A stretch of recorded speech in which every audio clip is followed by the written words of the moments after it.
नमस्कार, मी पंजाब. तर सर्वप्रथम विदर्भातल्या सर्व शेतकऱ्याला सांगू इच्छितो की आजच्यानं पाऊस कंप्लीट 21 दिवस राहिलेला आहे. तुम्ही काय करा, शेतीचे कामे करून घ्या. कारण की 21 दिवस पाऊस राहिला आहे. तर तुम्हाला एक सांगू इच्छितो, मान्सून पूर्व पाऊस तुमच्या इकडं म्हणजे तुमच्या विदर्भाकडे, पूर्व विदर्भ आणि पश्चिम विदर्भाकडे मी आता तुमच्या इकडं तुम्हाला सांगू इच्छितो 27, 28, 29, 30, 31च्या दरम्यान मान्सून पूर्व पाऊस येणार आहे. म्हणून हा अंदाज विदर्भातल्या शेतकऱ्यांनी लक्षात घ्यायचा. विदर्भातल्या सर्व शेतकऱ्याला सांगू इच्छितो की तुम्ही शेतीची कामे करून घ्या.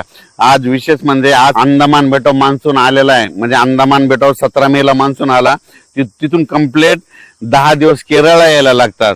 मग 10 दिवस म्हणजे 26 तारखेला तो केरळ येईल आणि त्याच्यानंतर 5 ते 7 मध्ये 7 जून पर्यंत म्हणजे महाराष्ट्रात पाऊस दाखल होऊ शकतो. म्हणून हा अंदाज विदर्भातल्या शेतकऱ्यांनी लक्षात घ्यायचा आणि आपण आपल्या शेतीची कामे करून घ्यायची.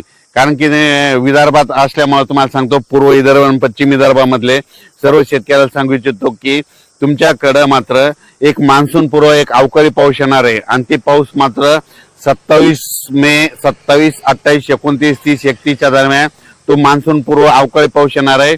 भाग बदलत पडणार आहे, विखुरलेला स्वरूपाचा पडणार आहे. म्हणून खास करून हा विदर्भातल्या शेतकऱ्यांनी अंदाज लक्षायचा. त्याच्यानंतर विदर्भाच्या बाजूला मराठवाडा आहे. तर मराठवाड्यामध्ये मान्सून पूर्व पाऊस कधी येणार, म्हणजे मराठवाड्यात देखील 27, 28 मेच्या नंतरच मराठवाड्यात देखील एक मान्सून पूर्व अवकाळी पाऊस येणार आहे. म्हणून हा मराठवाड्यातल्या शेतकऱ्यांनी अंदाज लक्षायचा. मराठवाड्यातल्या सर्व शेतकऱ्याला सांगू इच्छितो की आजच्यानं कंप्लीट 21 दिवस पाऊस राहिलेला आहे. तर तुम्ही काय करा, शेतीची कामे करून घ्या. त्याच्यानंतर तुम्हाला सांगू इच्छितो उत्तर महाराष्ट्रातल्या देखील शेतकऱ्याला सांगू इच्छितो की तुम्ही काय करा, आजच्यानं पाऊस कंप्लीट 21 दिवस राहिलेला आहे.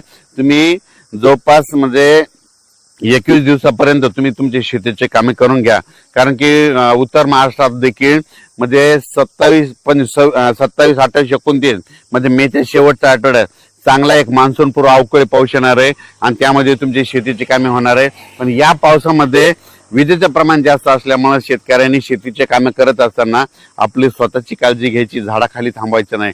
त्याच्यानंतर आपण आपल्या याच्याकडे पश्चिम महाराष्ट्राकडे होऊ तर पुणे जिल्हा, सातारा जिल्हा, कोल्हापूर जिल्हा, अहिल्यानगर जिल्हा, बीड जिल्हा ह्या पट्ट्यातल्या शेतकऱ्याला सांगू इच्छितो की तुम्ही देखील काय करा, आजच्यानं कंप्लीट 21 दिवस पाऊस यायला शिल्लक राहिलेले 21 दिवसामध्ये तुम्ही तुमची शेतीची कामे करून घ्या.